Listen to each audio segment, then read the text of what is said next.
Hey guys, you're listening to WSOU. I am Nick. I'm here with Garrett Russell from Silent Planet. How are you? Doing real well, man. It's good to be here. So, for those of you who don't know, Silent Planet are kind of new to the scene. They just got signed not too long ago and are putting out their debut November 10th, The Night God Slept. Can you tell us a little bit about that release? Yeah, this is our first label release, and actually our first full length. It'll have 11 tracks on it, and the concept album about women throughout history who have overcome political evils that have been committed in the name of God, and takes place with a kind of heavy emphasis on theodicy, the problem of evil and God, and kind of asks a lot of questions and moves throughout different time periods and cultures, and just different places throughout the world. That's pretty cool. Now, where exactly did you get that the concept for that from?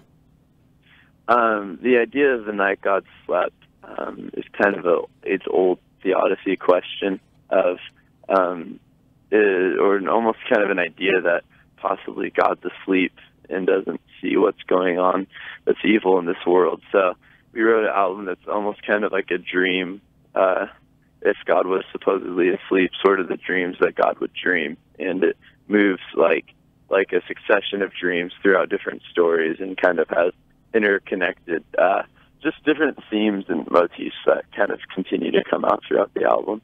Okay, so how did the process of writing the album go?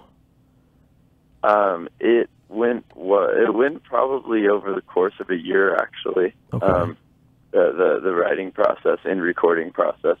We worked with our friend Daniel Bronstein in Los Angeles, and kind of threw out a lot of different changes that the band went through, and so just between tours, we kind of kept working at it, and we've been touring pretty aggressively in the last year, just staying out on the road and getting to connect with different people across America. And so yeah, the album kind of took place over a series of time, and we're really happy with it. For us, it was our really the best work that we could do.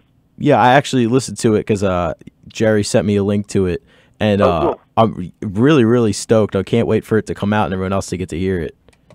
Thank you. I really appreciate that. Yeah, we're excited to share it with people. I mean, it's, for us at this point, it's kind of old news. We've had it for so long, and it's just so funny that so many friends and listeners of ours who, it'll be a new thing for them. So it'll be fun to kind of, I guess, rediscover it with our friends again when it comes out. How is it to wait and it's ready to go and you just can't get it out there yet, but you just want people to have it? What's that like? Honestly, dude, we're the worst at keeping secrets. And I mean, honestly, we've had shows where people have driven like 6 hours to see us play our set. Wow. And that's so cool, but I'm like, dude, I feel like I want to give you more than just, 30 minutes of live music. So a lot of times I'll, try to pull out my phone and pull up like some of the tracks and show them. And I'm sure that's like not technically allowed, but when you love someone, you just want to like show them what you want to give them whatever you can, Right. Now, how is the process this time, since this is your first full length and you just got signed to Solid State? Was that affect how you approached this recording compared to your previous work? Well, actually we had finished the recording of this album before signing to Solid State. Oh, okay. And luckily, a lot of times I think Solid State expects to sign a band and make them re-record it because, something's not up to par right. for the label.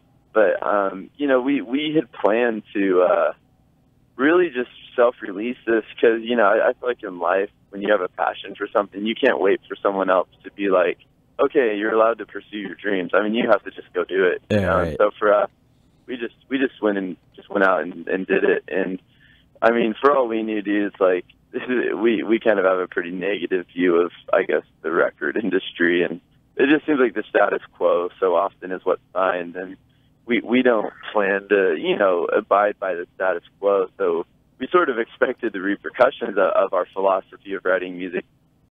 So I wanted to ask, like piggybacking off of that, what are your thoughts on the music industry in general now, especially since you guys are kind of thrust into it more, where you're actually backed by a label and everything? What is your view on the scene nowadays? I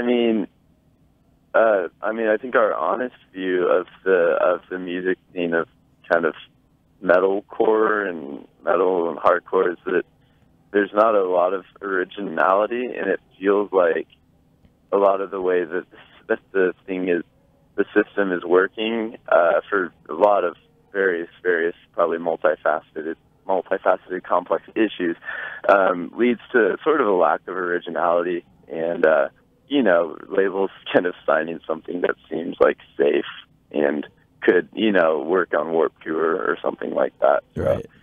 So it's unfortunate, but there's a pretty shocking, especially ability, our guitarist Mitch was saying, in the metalcore world, to put in like 70 records and not really know which band you're listening to, with kind of the chugs and the squeals of breakdowns. So that's our honest opinion. There's not a lot of originality, and we obviously are certainly not the most original or talented musicians in the world whatsoever, but we really hope to come at this thing with kind of an authentic writing process, both in the music and in the lyrics. So that's our goal. That's our goal, to create something that is, I don't know, not appealing to a formula.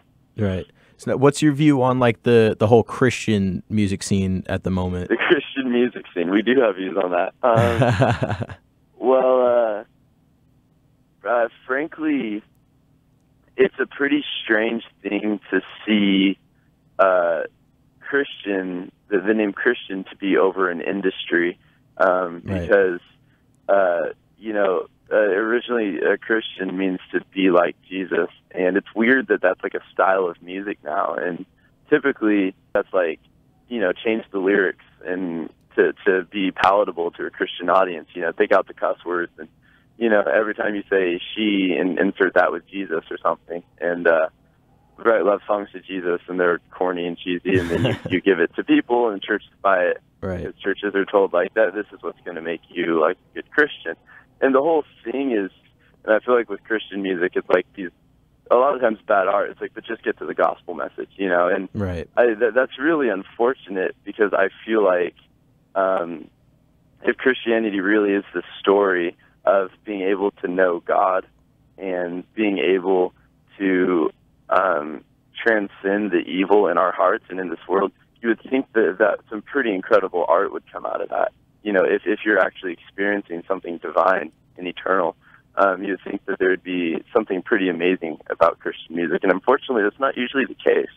And it's unfortunate that Christian music is even a genre, honestly, in my opinion, because it doesn't make a lot of sense to me. I feel like Christians should just be making good music if they're actually, like, I don't know, living for God and not for the industry standard. But there's a huge Christian industry that calls the shots, and we've been like kicked off of festivals, and we've experienced sort of as part of that. Our guitarist Igor has even worked in the production side, and kind of just seeing how hypocritical, especially mainstream Christian music, is pretty wild, actually. So, jumping off of that, what exactly do you feel you want to put across as like your message? Because like obviously you said some Christian bands, they just kind of take the regular formula of a song and just kind of go with it and just kind of turn it into a Christian song. But I like how, I know you've touched on stuff like human trafficking and stuff like that.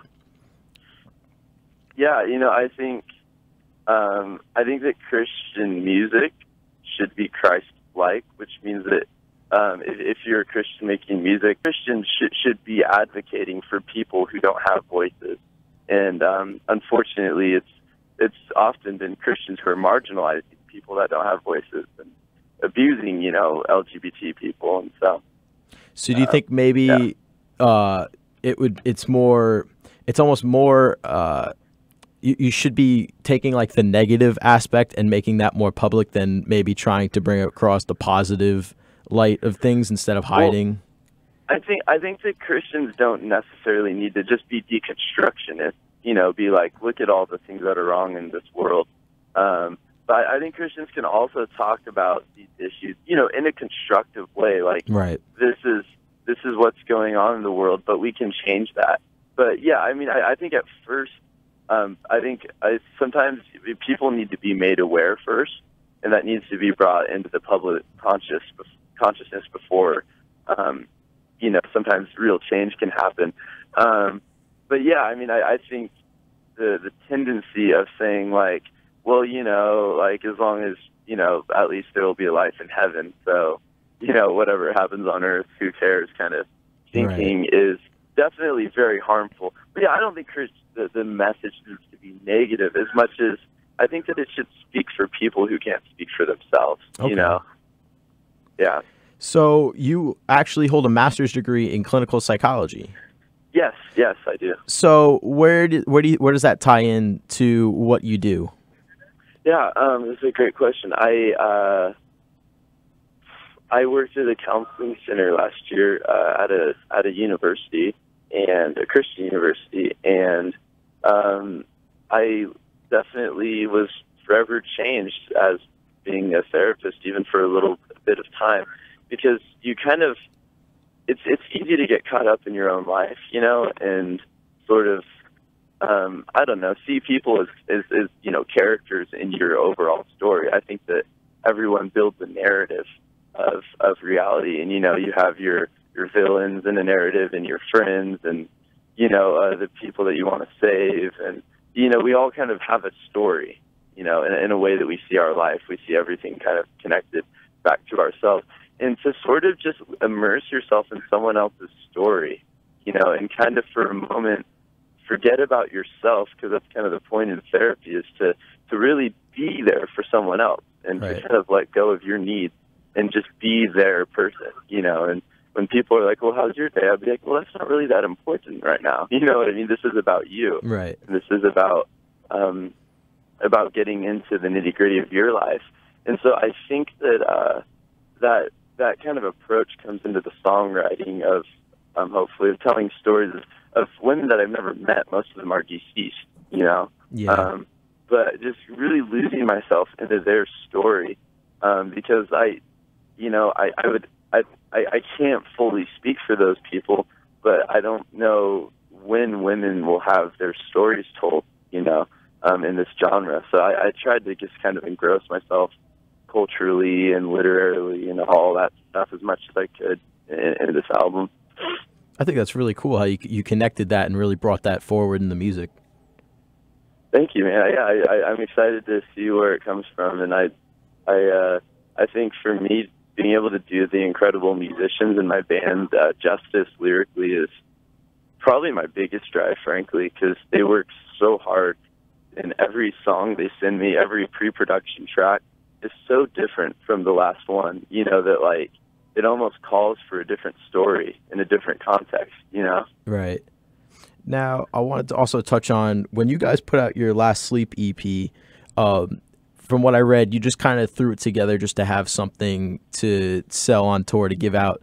And David Stagg from HM Magazine compared that recording to ABR on how big he thought it would be in the scene, and it made a big impact in general. How did that make you feel, that, you know, just something that didn't necessarily have much behind it just kind of like skyrocketed into something a lot bigger?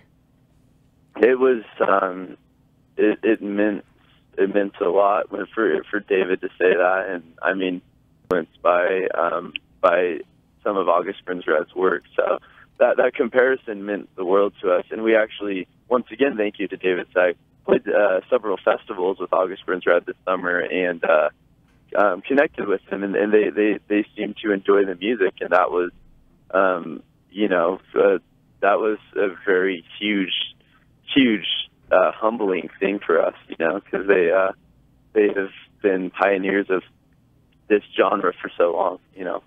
Right.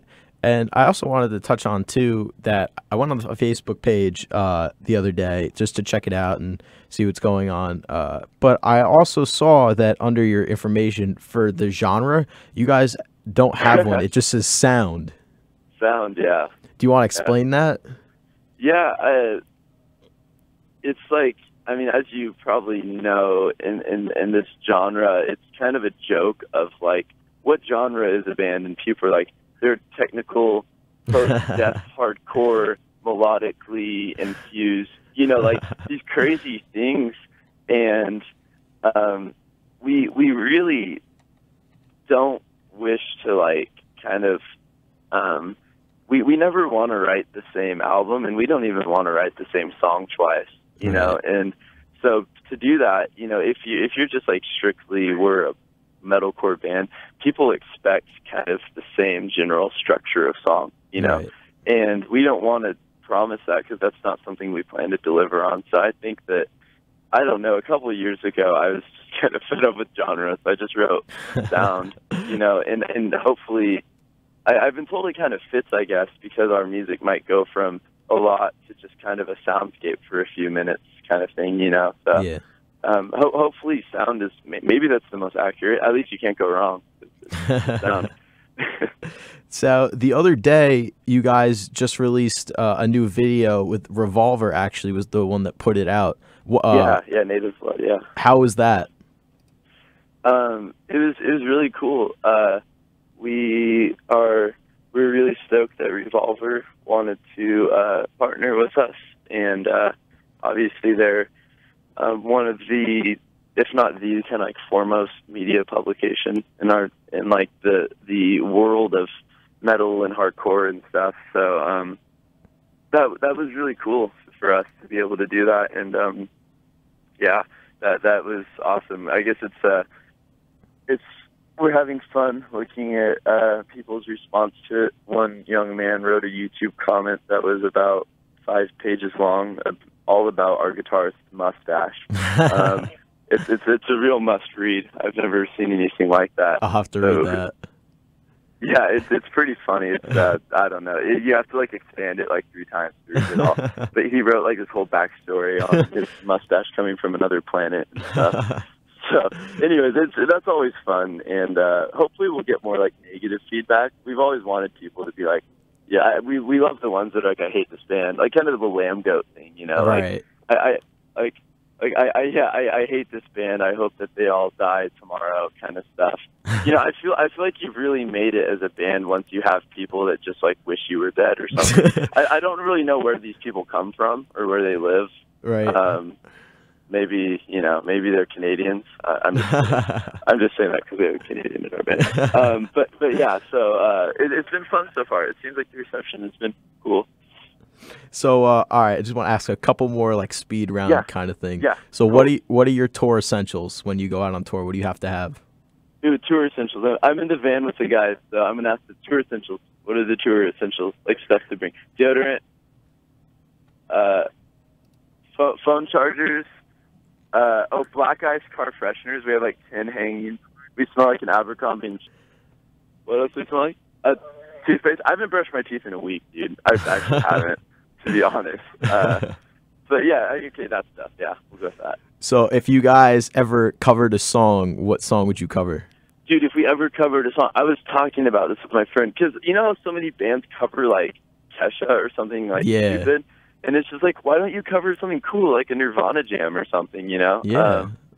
So I don't know what we would cover. I personally would want to cover a Me Without You song. That's because I'm a fanboy. I don't. I know we would. What's the band?